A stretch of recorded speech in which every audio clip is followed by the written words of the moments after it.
It is my opinion that you do not really understand the concept of banking. All the banks are broke. Bank Santander, Deutsche Bank, Royal Bank of Scotland, they are all broke. And why are they broke? It isn't an act of God. It isn't some sort of tsunami. They are broke because we have a system called fractional reserve banking, which means that banks can lend money that they do not actually have. It is a criminal scandal and it has been going on for too long. To add to that problem, you have moral hazard, a very significant moral hazard from the political sphere. And most of the problem starts in politics and central banks, which are part of the same political system.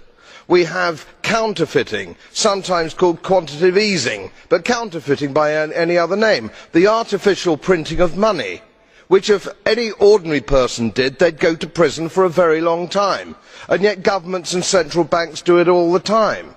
Central banks repress the amount of interest that rates are, so we do not have the real cost of money.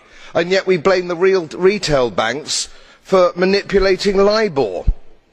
The sheer effrontery of this is quite astonishing. It is central banks that manipulate interest rates, Commissioner.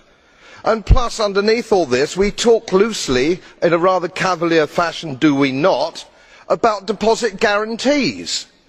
So when banks go broke through their own incompetence and chicanery, the taxpayer picks up the tab. It is theft from the taxpayer.